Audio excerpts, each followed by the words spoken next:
just seized a tanker on the coast of Venezuela, large tanker, very large. Largest one ever seized, actually. The United States has seized a massive oil tanker carrying Venezuelan oil, and the United States is alleging that this tanker is a part of a larger network of illicit smuggling by the Venezuelans, which benefit the Houthis, the Iranian Revolutionary Guard Corps, and many others.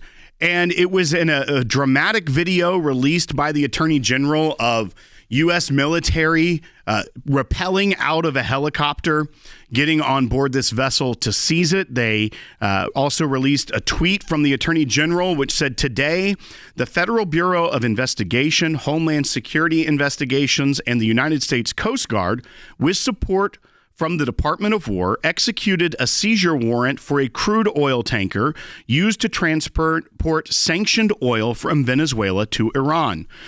For multiple years, the oil tanker has been sanctioned by the United States due to its involvement in an illicit oil shipping network supporting foreign terrorist organizations. The seizure, completed off the coast of Venezuela, was conducted safely and securely, and our investigation alongside the Department of Homeland Security to prevent the transport of sanctioned oil continues." This made a lot of news. There's a lot of tensions increasing with the Venezuelans, as we've seen over multiple weeks. And really, it began with the start of the Trump administration, with the president going after the Venezuelan gang, Tren de Aragua, calling them a terrorist organization, alleging that the leader, Nicolas Maduro of Venezuela, was in fact the de facto cartel leader of this gang, and that this illicit drug smuggling that comes into the United States is a threat to national security. That's what's led to the attacks on the drug smuggling boats in the Caribbean, as well as in the Pacific. This is an escalation of tensions. This is the first time that a oil cargo ship has been seized by the United States since oil sanctions began in 2019.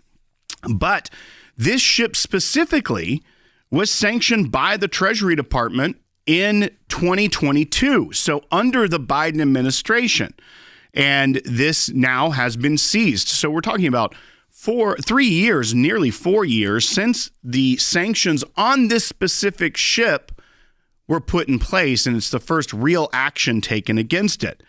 It had loaded on about 1.8 million barrels of Venezuelan crude oil just recently.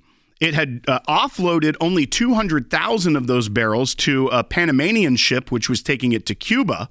So we're talking about 1.6 million barrels estimated of crude oil on this ship, with the allegations that it is transporting sanctioned oil from Venezuela to Iran. The Iranian proxies, as well as the Iranian government themselves, have close ties with this regime and have for a long time. There's also reports of an island off the coast of Venezuela that the Hezbollah terrorists use as a training ground.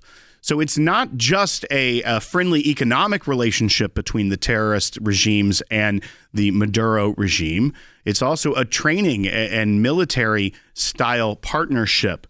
We've seen the escalation of the Trump administration in this second term, whether it be against Tren de Aragua, the Venezuelan gang that has become prevalent in the United States and uses violence and drug trafficking to assert their control here and destabilize U.S. cities, but as well as pressure on the Maduro regime itself from the president and taking out trafficking boats in the Caribbean through airstrikes, a highly criticized move by many members of the Democrat Party in Congress, as well as even some Republicans have questioned it.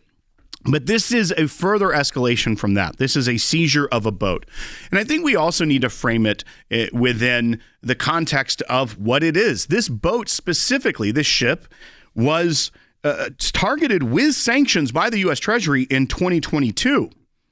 So under the Biden administration, sanctions were put in place. But yet this is the first seizure of cargo from this ship since those sanctions were put in place in 2019. I understand being skeptical of military action in general. I think that a lot of Americans have fatigue from the long drawn out wars in both Iraq and Afghanistan, where we saw many of our fellow countrymen come back either broken from their experiences in war or coming back only to be mourned by their family, no longer a part of our community. I think that there is a lot of fatigue when it comes to that, and I understand that. I also think that there are nuances to these issues that aren't necessarily the adventurism that we've seen maybe in the foreign policy of the past, but that are directly protecting the interests of the United States. Venezuela is not that far from the United States. We also understand that they are harboring and allowing some of our most fierce enemies, whether it be Iran, the proxies of Iran being the Houthis and Hezbollah from Lebanon, within their own country, helping them train there, giving them safe haven, as well as this economic partnership, which helps Iran further terrorism around the world and their attacks against the United States, as well as helps Venezuela continue their entire scheme of destabilization within the United States through drug trafficking, through human trafficking, and gang violence that we've seen in this country. But I also think there's another layer to this, which is one that isn't being talked about as much right now. And that's where I'm curious about as well. If the United States is going to use sanctions as a tool to avoid going to war, to avoid getting into direct conflict with nations by putting economic pressure on them, if we've had these sanctions in place since 2019, and this specific vessel has been sanctioned since 2020, and this is the first time anything's really being done about it, what good are sanctions? What is the point of having that tool in your tool chest if you're not going to then do something about it? They were trying to subvert maritime law. They were trying to appear as though they weren't the Venezuelan vessel and trying to get the protections afforded to a vessel that is registered somewhere and therefore should not be raided. The Venezuelan government is saying this is piracy. That tells you a lot about this, is that they knew that they were trying to get around the maritime law and pull a fast one on the U.S. government, and it didn't work out. So they are going to claim it's piracy.